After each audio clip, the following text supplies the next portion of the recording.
కరీంద్రాణం సుండాన్ కనకకదళీ కాండపటలీం ఉభాభ్యామూరుభ్యాముభయమపి నిర్జిత్య భవతి సువృత్తాభ్యాం పత్యుః ప్రణతి కఠినాభ్యాం గిరిసుతే విధిజ్ఞే చానుభ్యాం విబుధకరి కుంభత్వయమసి.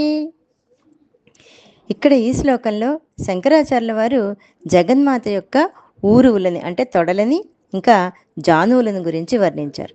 అయితే ముందర శ్లోకాల్లో మనం చెప్పుకున్నట్లుగా అమ్మవారి యొక్క దేహాన్ని మానవ దృష్టితోటి మానవ శరీర దృష్టితో చూడకుండగా అది ఒక తేజోమయమైనటువంటి కాంతిమయమైనటువంటి శరీరంగా చూసినట్లయితే అందులో ఉండే విశేషం మనకు అర్థమవుతుంది. అయితే ఇక్కడ అమ్మవారి యొక్క సౌందర్యాన్ని వర్ణిస్తూ అమ్మవారి యొక్క ఊరువులని వర్ణిస్తూ సహజంగా కవులు సౌందర్యవతుల యొక్క ఊరువులని అంటే తొడలని ఏనుగు తొండాలతోటి అరటి స్తంభాలతోనూ పోలుస్తారు. కానీ అమ్మ యొక్క ఊరువులు ఏనుగు తొండాలని అరటి స్తంభాలను కూడా ఓడించాట. అందువలన వాటితో పోలిక చెప్పడం కుదరదు.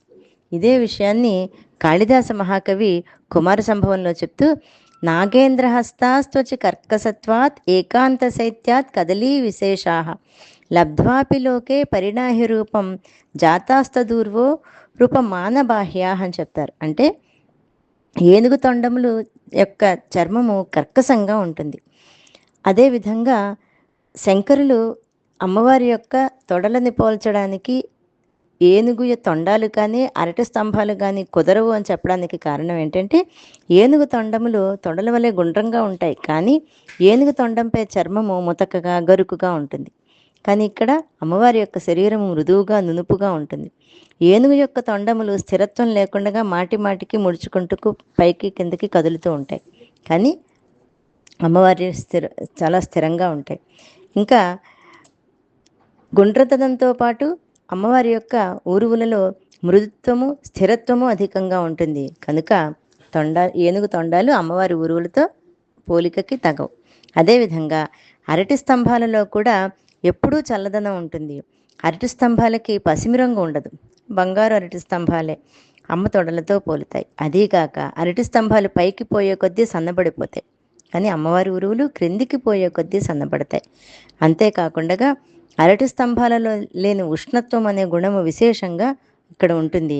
కనుక అరటి స్తంభాలు కూడా దేవి యొక్క ఊరువులతో పోలికకు తగవు. ఇది శంకరుల యొక్క నిర్ణయం.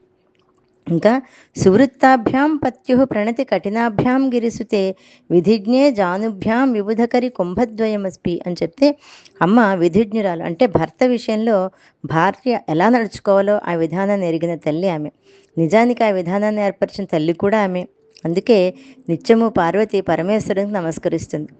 భార్య భర్తకు నమస్కరించడం విధి విహితం. అమ్మవారి యొక్క జానువులు అంటే మోకాళ్ళు కఠినంగా ఉన్నాయట. ఎందుకని?